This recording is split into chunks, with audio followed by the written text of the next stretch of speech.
Hello, അസ്സലാമു അലൈക്കും, നമസ്കാരം. അപ്പോൾ നമ്മുടെ ഇന്നത്തെ വീഡിയോ എന്ന് പറയുന്നത് ഇഫ്താറിൻ്റെ സമയത്ത് നമുക്ക് അടിപൊളിയായിട്ട് തയ്യാറാക്കാൻ പറ്റുന്ന ഒരു ഈസി ആയിട്ടുള്ളയും ടേസ്റ്റി ആയിട്ടുള്ള ഒരു സ്നാക്കിൻ്റെ റെസിപ്പിയാണ്. അപ്പോൾ എന്തായാലും നമുക്ക് വീഡിയോയിലേക്ക് പോവാം. അതിന് മുന്നേ ഈ ഒരു ചാനൽ നിങ്ങൾ ആദ്യമായിട്ട് കാണുന്നവരാണെങ്കിൽ ഒന്ന് സബ്സ്ക്രൈബ് ചെയ്തിട്ട് സപ്പോർട്ട് ചെയ്യുക. കൂടെ അതിൻ്റെ റൈറ്റ് സൈഡിൽ ഒരു കുഞ്ഞു ബെല്ലൈക്കണും കൂടെ കാണാം കേട്ടോ. അതുകൂടെ ഒന്ന് പ്രസ് ചെയ്തിട്ട് അതിൽ നിന്ന് ഓൾ എന്നുള്ള ഓപ്ഷൻ സെലക്ട് ചെയ്തിട്ട് വെക്കാൻ വേണ്ടിയിട്ട് മറക്കരുത്. പിന്നെ എന്തായാലും നമുക്ക് എങ്ങനെയാണ് ഈ ഒരു ടേസ്റ്റി ആയിട്ടുള്ള സ്നാക്ക് റെഡിയാക്കിയിട്ട് എടുക്കുന്നത് എന്നുള്ളത് നോക്കാം. അപ്പോൾ ആദ്യം തന്നെ നമ്മുടെ ഈ ഒരു സ്നാക്കിലേക്ക് വേണ്ടിയിട്ടുള്ള ഫില്ലിംഗ് ആണ് നമ്മൾ റെഡിയാക്കിയിട്ട് എടുക്കുന്നത്. അപ്പോൾ അതിന് വേണ്ടിയിട്ട് ഇതുപോലെ ഒരു പാന് ചൂടായിട്ട് വരുമ്പം ഇതിലേക്ക് ഞാനൊരു 2 ടേബിൾ സ്പൂൺ എടുത്ത് ഓയിൽ ഒഴിച്ച് കൊടുക്കുന്നുണ്ട്. അപ്പോൾ ഇത് ഓയിലൊക്കെ നന്നായിട്ട് ചൂടായി വന്നിട്ടുണ്ട്. ഇനി ഇതിലേക്ക് നമ്മളൊരു 3 അത്യാവശ്യം നല്ല സൈസുള്ള സവാള ഇതുപോലെ ഒന്ന് ചോപ്പ് ചെയ്തെടുത്തിട്ടുള്ളതാണ് ചേർക്കുന്നത്. ഇത് നമുക്ക് പെട്ടെന്നൊന്ന് വഴണ്ടി കിട്ടാൻ വേണ്ടിയിട്ട് ഞാൻ ഈ ഒരു സമയം ഒരു 1/2 ടീസ്പൂണിൻ്റെ അടുത്ത് ഉപ്പ് ഇതിലേക്ക് ചേർത്തിട്ട് നന്നായിട്ട് തന്നെ ഒന്ന് വഴറ്റിയിട്ട് എടുക്കുകയാണ്. അപ്പോൾ സവാള നന്നായിട്ടൊന്ന് കുഴഞ്ഞ് കിട്ടുന്നവരെ നമ്മൾ വഴറ്റിയെടുത്തിട്ടുണ്ട്. ഇനി അടുത്ത് നമുക്ക് ഇതിലേക്ക് ചേർക്കാനുള്ളത് ഇഞ്ചി, അതുപോലെ തന്നെ പച്ചമുളക്, കുറച്ച് മല്ലിയില, കറിവേപ്പില ഇത്രയും ചോപ്പ് ചെയ്തെടുത്തുള്ളതാണ്. കുറച്ച് പൊടിയായിട്ട് അരിഞ്ഞിട്ടെടുക്കാം. അപ്പോൾ ഇഞ്ചി ഞാൻ ഇതിലേക്ക് എടുത്തിട്ടുള്ളത് ഒരു 1.5 ടേബിൾ സ്പൂണോളം ഇഞ്ചി വളരെ പൊടിയായിട്ട് അരിഞ്ഞതാണ് ചേർത്തിട്ടുള്ളത്. പിന്നെ ഒരു മീഡിയം സൈസായിട്ടുള്ള പച്ചമുളക് ചേർത്തിട്ടുണ്ട്. കുറച്ച് കറിവേപ്പിലയും അതുപോലെ തന്നെ മല്ലിയിലയും കൂടിയാണ്. അപ്പോൾ ഇത്രയും ചേർത്തിട്ട് നന്നായിട്ട് തന്നെ ഒന്ന് വഴറ്റിയെടുത്തിട്ടുണ്ട്. ഇനി നമുക്ക് അടുത്തതിലേക്ക് മസാലപ്പൊടികളൊക്കെ ചേർത്ത് കൊടുക്കേണ്ട ടൈമാണ്. അപ്പോൾ ആദ്യം തന്നെ ഞാൻ ചേർത്ത് കൊടുക്കുന്നത് മഞ്ഞൾപ്പൊടിയാണ്. ഒരു 1/2 ടീസ്പൂണോളം മഞ്ഞൾപ്പൊടി ചേർക്കുന്നുണ്ട്. ഇതിലേക്ക് ഒരു 1 ടീസ്പൂണോളം മുളക് പൊടി ചേർക്കുന്നുണ്ട്. അതല്ലെങ്കിൽ നിങ്ങളുടെ എരിവിനനുസരിച്ചിട്ട് കൂട്ടുകയോ കുറക്കുകയോ ചെയ്യാം. അടുത്ത് നമ്മൾ ചേർത്ത് കൊടുക്കുന്നത് കുരുമുളക് പൊടിയാണ്. ഒരു 1/4 ടീസ്പൂണോളം കുരുമുളക് പൊടി ചേർക്കുന്നുണ്ട്. അതുപോലെ തന്നെ ഒരു 1/4 ടീസ്പൂണോളം ഗരം മസാല പൗഡർ കൂടി ചേർക്കുന്നുണ്ട്. ഫൈനലായിട്ട് നമ്മൾ ചേർക്കുന്ന മസാലപ്പൊടി എന്ന് പറയുന്നത് നമ്മുടെ വലിയ ജീരകം പൊടിച്ചെടുത്തുള്ളതാണ്. അതും ഒരു 1/4 ടീസ്പൂണോളം ചേർത്ത് കൊടുക്കാം. ഇനി നമുക്ക് ഈ ഒരു സ്നാക്ക് കുറച്ചുകൂടെ സ്പൈസി ആയിട്ട് കഴിക്കാൻ വേണ്ടി ഞാനിവിടെ കുറച്ച് റെഡ് ചില്ലി ഫ്ലേക്സ് കൂടെ ചേർക്കുന്നുണ്ട്. അതായത് നമ്മുടെ വറ്റൽ മുളക് ക്രഷ് ചെയ്തെടുത്തുള്ളതാണ്. അതുകൂടെ ഒന്ന് ചേർക്കുന്നുണ്ട് ഒരു 1 ടേബിൾ സ്പൂണിൻ്റെ അടുത്ത്. എല്ലാം കൂടെ ചേർത്തിട്ട് നന്നായിട്ട് തന്നെ ഇത് വഴറ്റിയിട്ട് മസാലയുടെ പച്ചമണം മാറി കിട്ടുന്നവരെ ഒന്ന് വഴറ്റിയെടുക്കുകയാണ്. ഇനി നമുക്കിതിലേക്ക് ചേർക്കാനുള്ളത് ഉരുളക്കിഴങ്ങ് വേവിച്ച് ഉടച്ച് വെച്ചിട്ടുള്ളതാണ്. ഞാനൊരു വലിയ ഉരുളക്കിഴങ്ങാണ് എടുത്തിട്ടുള്ളത്.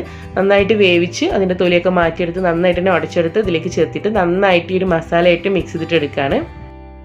ഇത് ഉരുളക്കിഴങ്ങ് കൂടെ ചേർത്തിട്ട് നന്നായിട്ട് മിക്സ് ചെയ്തെടുത്തിട്ടുണ്ട്. ഇനി ഈ ഒരു സമയം നമുക്ക് ഇതിലേക്ക് വേണ്ടിയിട്ടുള്ള ഉപ്പ് ഒന്ന് കറക്റ്റ് ചെയ്ത് കൊടുക്കാം. ഒരു 1/4 ടീസ്പൂണിൻ്റെ അടുത്ത് ഉപ്പ് ഈ ഒരു സമയം കൂടെ ചേർത്തിട്ട് എല്ലാം കൂടെ നന്നായിട്ട് തന്നെ യോജിപ്പിച്ചിട്ട് എടുക്കുകയാണ്. അപ്പോൾ നമ്മുടെ സ്നാക്കിലേക്ക് വേണ്ടിയിട്ടുള്ള ഫില്ലിംഗ് ഇവിടെ റെഡി ആയിട്ടുണ്ട്. ഇതിൻ്റെ ഫ്ലെയിം ഓഫ് ചെയ്തിട്ട് ഇതൊന്ന് ചൂട് പോകാൻ വേണ്ടിയിട്ടൊന്ന് മാറ്റി വെക്കുകയാണ്. ഇനി അടുത്ത് നമുക്ക് ഈ ഒരു സ്നാക്കിലേക്ക് വേണ്ടത് കോഴിമുട്ട പുഴുങ്ങിയെടുത്തിട്ടുള്ളതാണ്. ഞാനിവിടെ 6 കോഴിമുട്ട പുഴുങ്ങിയെടുത്തിട്ടുണ്ട്. അപ്പോൾ നന്നായിട്ട് തന്നെ പെർഫെക്റ്റ് ആയിട്ട് പുഴുങ്ങിയിട്ട് എടുക്കുക. എന്നിട്ട് ഇതിനെ ഇതുപോലെ ഒന്ന് കട്ട് ചെയ്തിട്ട് എടുക്കുകയാണ്. ഒരു കോഴിമുട്ടയെ 4 ഭാഗമായിട്ട് കട്ട് ചെയ്തിട്ട് എടുക്കുകയാണ്. അപ്പോൾ ഇത് എല്ലാ കോഴിമുട്ടയും ഇതുപോലെ കട്ട് ചെയ്തെടുത്തിട്ടുണ്ട്.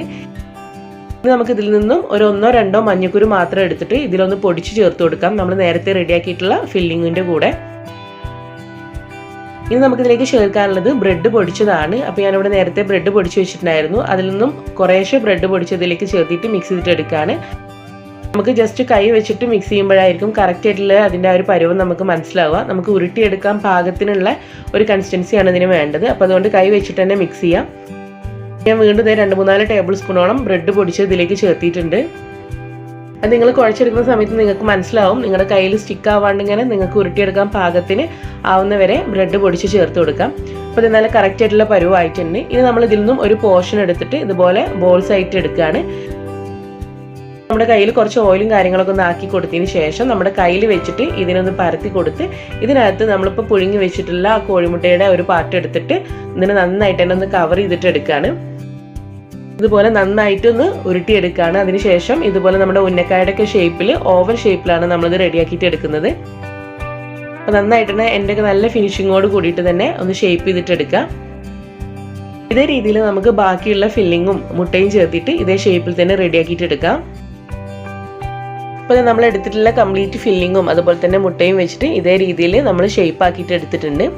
ഇനി നമുക്ക് അടുത്ത് ചെയ്യാനുള്ളത് നമ്മൾ ഈ റെഡിയാക്കി എടുത്തിട്ടുള്ള ഈ ഒരു സ്നാക്കിനെ നമുക്ക് ഒന്ന് കോട്ട് ചെയ്തിട്ട് എടുക്കണം. അപ്പോൾ അതിന് വേണ്ടിയിട്ട് ഞാനിവിടെ ഒരു 3 ടേബിൾ സ്പൂണോളം മൈദപ്പൊടി ഒരു ഇത്തിരി വെള്ളത്തിൽ നന്നായിട്ടൊന്ന് മിക്സ് ചെയ്തെടുത്തിട്ടുണ്ട്. കുറച്ച് ലൂസായിട്ടുള്ള ഒരു ബാറ്റർ ആക്കിയിട്ടാണ് നമ്മളിത് എടുക്കുന്നത് കേട്ടോ. നമുക്കിത് ഇതിൽ ഡിപ്പ് ചെയ്യാൻ വേണ്ടിയിട്ടാണ്. അതിൽ നിങ്ങൾക്ക് മുട്ടയുടെ മിക്സിൽ ഡിപ്പ് ചെയ്തിട്ടാണ് ബ്രെഡ് ക്രംസ് കോട്ട് ചെയ്തെടുക്കുന്നതെങ്കിൽ അങ്ങനെ ചെയ്യാം. ഞാനിവിടെ മൈദയാണ് യൂസ് ചെയ്തിട്ടുള്ളത്. ഇതിലേക്ക് നമുക്ക് കുറച്ച് ബ്രെഡ് ക്രംസും കൂടെ വേണം. അപ്പോൾ ആദ്യം തന്നെ നമ്മൾ റെഡിയാക്കി വെച്ചിട്ടുള്ള ഈ സ്നാക്ക് എല്ലാം തന്നെ ഈ ഒരു മൈദയുടെ ഒരു മിക്സിൽ നന്നായിട്ടൊന്ന് കോട്ട് ചെയ്തിട്ട് എടുക്കുക. അതിനുശേഷം ബ്രെഡ് ക്രംസിൽ ഒന്ന് നല്ലപോലെ കോട്ട് ചെയ്തിട്ട് എടുക്കുകയാണ്. അപ്പോൾ നമ്മൾ റെഡിയാക്കിയിട്ടുള്ള എല്ലാ സ്നാക്കും ഇതുപോലെ മൈദയുടെ ആ ഒരു മിക്സിലും അതുപോലെ ബ്രെഡ് ക്രംസിലും കോട്ട് ചെയ്തെടുത്തിട്ടുണ്ട്.